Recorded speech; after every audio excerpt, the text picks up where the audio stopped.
नमस्कार, आपके साथ मैं हूं दीपशिखा और आप देख रहे हैं न्यूज स्टेट। और बुलेटिन की शुरुआत हम करेंगे सबसे पहले बड़ी खबर के साथ। और बड़ी खबर आपको हम बता दें, लोकसभा चुनाव के दूसरे चरण की वोटिंग खत्म हो चुकी है।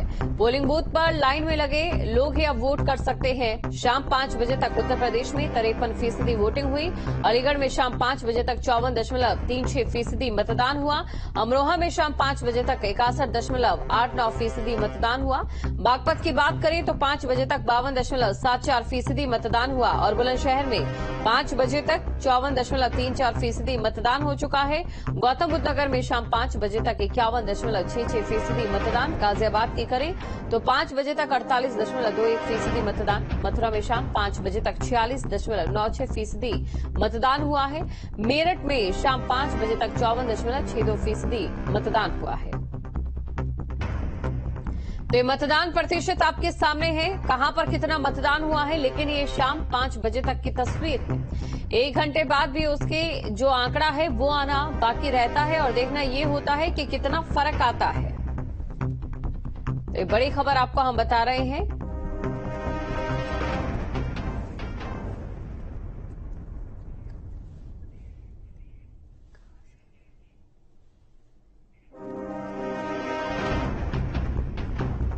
और इस समय हमारे साथ धीरेन्द्र पुंडीर जी बागपत से लाइव जुड़ चुके हैं और साथ ही हमारे संवाददाता हिमांशु भी हमारे साथ बने हैं। धीरेन्द्र सर, सबसे पहले मैं आपके पास आना चाहूंगी। मतदान प्रतिशत की 5 बजे तक की जो तस्वीर है वो सामने आ चुकी है और ये कहना गलत नहीं होगा कि अभी भी कम ही मतदान है, लेकिन 1 घंटा बाकी है और इसमें उम्मीद भी।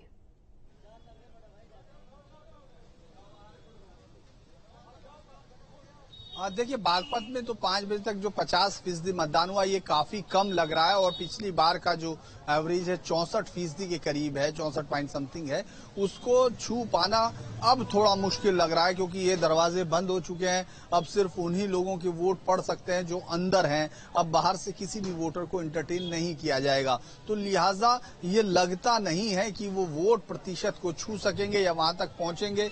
वरना लोग अपने सुबह से अगर मतदान की प्रोसेस देखें तो कुछ बूथ पर बहुत ज्यादा सुबह 6:30 बजे से ही लाइनें लगी थी, लेकिन ज्यादातर हिस्से में अगर हम जाकर देखते हैं तो वो बहुत कम हुआ। अगर जिस तरह का उत्साह, जिस तरह की चीजें, जिस तरह की लाइनें दिखनी चाहिए थी वो नहीं दिखाई दिया। लोग आते रहे, जाते रहे, अलग अलग जगह पर इक्का दुक्का जगह पर लाइनें हुई, लेकिन ये अब लगना मुश्किल लग रहा है कि उसको रिकॉर्ड को तोड़ पाएंगे या नहीं। हालांकि सेकंड फेज के लिए राजनेताओं से लेके तमाम जो प्रशासनिक अमला है, जो चुनाव आयोग के अंडर में होता है, उन्होंने पूरी कोशिश की कि पहले फेज की सुस्ती को तोड़कर मतदाताओं में चुस्ती लाई जाए ताकि वो उस रिकॉर्ड को तोड़े और इस प्रक्रिया में ज्यादा से ज्यादा लोग शामिल हों और जो सरकार चुनाए उसमें ज्यादा से ज्यादा लोगों का मत शामिल हो। लेकिन अब ये मुश्किल लग रहा है। जी बिल्कुल, अभी काफी मुश्किल लग रहा है। और देखिए, आपकी ओर से लगातार जो चुनाव कवर भी किए गए हैं इससे पहले भी, क्या वो बिंदु हो सकते हैं जिनकी वजह से मतदान प्रतिशत 2019 में बागपत का सबसे ज्यादा था, अगर बात इन्हीं 8 सीटों में हम करें, लेकिन इस बार इतना कम हुआ है?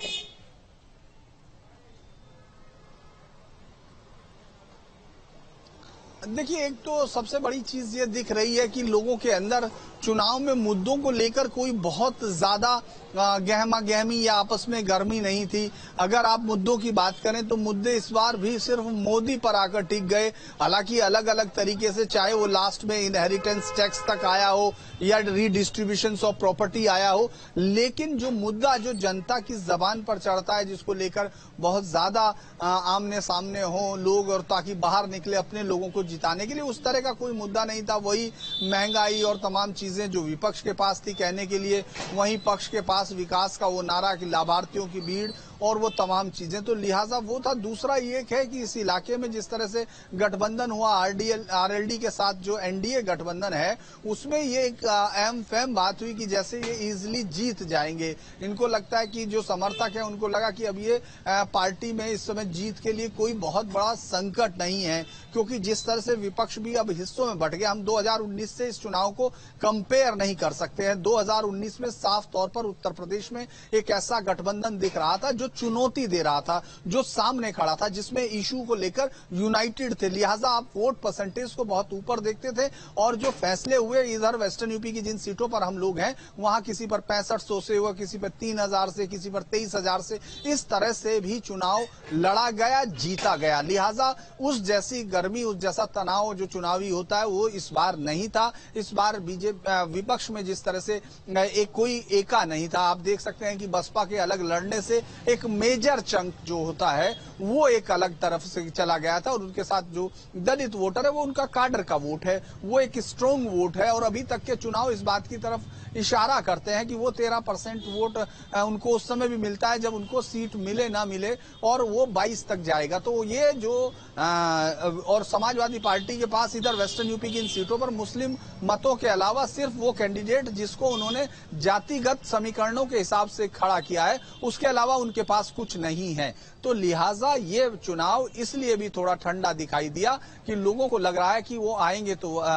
मोदी ही, और जो नारा 400 पार का है उसको लेकर कि 400 मिलेगा या नहीं मिलेगा। यानी पूरी तरह से विपक्ष भी अपनी कोई रणनीति नहीं बना पाया। उसको लग रहा था कि 400 नहीं आएंगे या वो इस तरह की चीजों पर, बल्कि जब तक राजपूत विरोध की यहां से खबरें नहीं उठी तब तक ये चुनाव इस इलाके में तो बिल्कुल ठंडा हो गया था, जैसे कि कोई मुद्दा ही नहीं था। तो मुझे लगता है कि ये एक बड़ा कारण रहा कि आप लोग जो चुनाव में लड़ रही पार्टियां थी वो लोगों तक पहुंच के मुद्दों को लेकर इस तरह विपक्ष तैयार नहीं कर पाया, लिहाजा पक्ष के लोग भी बहुत ज्यादा निकले नहीं। जी बिल्कुल, और आप बने रहिए हमारे साथ, आगे भी आपके पास हम लौटेंगे। और इस समय हिमांशु भी हमारे साथ बने हुए हैं, तो हिमांशु के पास हम चलते हैं। हिमांशु, आपसे मैं जानना चाहूंगी कि जहां पर आप मौजूद हैं उस सीट को लेकर क्या कुछ इस समय मतदान की तस्वीर है? बिल्कुल, देखिए 5 बजे तक का जो मतदान प्रतिशत निकलकर सामने आया है गाजियाबाद में वो 48.22% है, जो एक तरह से देखा जाए 2019 से अगर उसको हम कंपेयर करें तो कम है। जिस तरह से धीरेन्द्र सर बता रहे थे कि पश्चिमी यूपी की ज्यादातर सीटों पर जो वोटिंग परसेंटेज है 2019 के मुकाबले कम ही देखा गया है, तो ऐसा ही कुछ गाजियाबाद में भी है।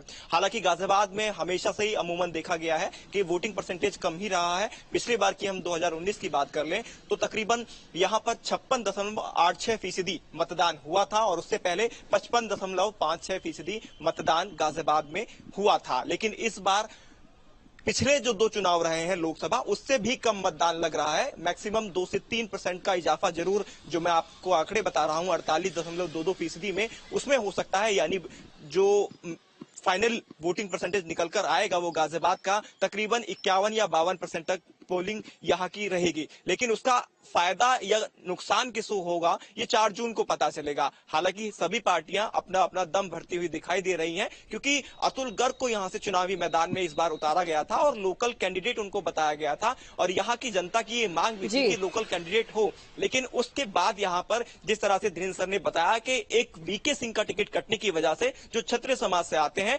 यहाँ से केंद्र बिंदु बना, क्षत्रिय समाज में विरोध की लहर उठने लगी और पूरे पश्चिमी यूपी में वो लहर देखने को मिली और एक तरह से मुद्दा भी विपक्ष को मिला। बिल्कुल, मैं आपके पास लौटूंगी हिमांशु, लेकिन इस समय अमित हमारे साथ जुड़े हुए हैं और उनके पास कुछ लोग भी मौजूद हैं।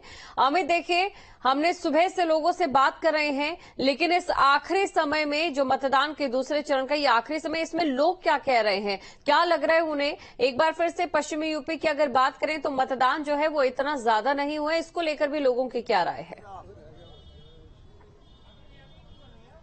बिल्कुल, देखिए गौतम बुद्ध नगर लोकसभा सीट की बात की जाए तो 5 बजे तक 51.40% जो मतदान है वो हुआ है। जो ग्रामीण इलाके, खासतौर पर उन इलाकों में शहरी वोट के मुकाबले ज्यादा मत प्रतिशत रहा है। तमाम लोग हैं, मेरे पीछे आप देखेंगे बूथ है और यहाँ पर अब 6 बजे है। 6 बजे के आसपास भी काफी लोग ऐसे थे जो भागते दौड़ते हुए अपना वोट डालने के लिए आए। तमाम लोग हैं, इनसे भी बात करेंगे। जो शहरी वोटर है कम वोट डाल रहा है, उसके पीछे क्या वजह लगती है? यहाँ पर कुछ लोग आते हैं जो अपने कार्य मतलब ऑफिस की वजह से रेंट पर रहते हैं, फिर उसके बाद शिफ्ट हो जाते हैं, तो इस वजह से वो वोटिंग संख्या कम हो जाती है। बाकी जो लोग यहाँ पे प्रेजेंट में रहते हैं वो सभी वोट डालने के लिए आते हैं। अच्छा, आज आप भी घूम रहे हो, किस तरीके की तस्वीर दिखी बूथों पर? जिस तरीके की भीड़ होती थी वैसी दिखी है? बिल्कुल, जो पहले के चुनाव होते थे उससे मत प्रतिशत भी कम हुआ है, क्योंकि जो लोग है, एक तो 4 दिन की छुट्टी होगी जैसे आप देख रहे हो, तो उस वजह से भी लोग यहाँ से कोई घूमने चला गया, कोई छुट्टी, मगर फिर भी लोगों ने जाके घर घर जाके डोर टू डोर प्रयास किया है, तो काफी हद तक प्रयास किया है तो अच्छा परसेंटेज हुआ है। चुनाव आयोग लगातार अपील करता है, तमाम विज्ञापन भी चलते हैं। अभी भी आप देख रहे थे काफी लोग भाग दौड़ते हुए आ रहे थे, ऐसे लोगों के लिए क्या कहेंगे? बहुत अच्छा है क्योंकि कई लोग ऑफिस से भी हैं, वो भी जल्दी जल्दी आ रहे थे।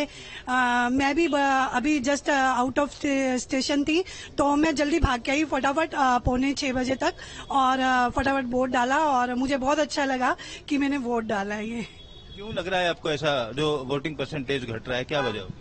कुछ लोग बाहर भी सर्विस करने जाते हैं, जैसे यहाँ पर हो रहा, दिल्ली में छुट्टी नहीं है, दिल्ली में बाद में चुनाव होंगे, उनकी छुट्टी नहीं थी, इस वजह से भी फर्क पड़ा कुछ। बिल्कुल, देखिए एक छुट्टी का भी एक बड़ा रीजन है, और भी लोग हैं, इनसे भी बात कर लेते हैं। आप बताइए, वोटिंग परसेंटेज घट रहा है, अभी पोलिंग बंद हुआ है तभी भी लोग आ रहे हैं, क्या कहेंगे?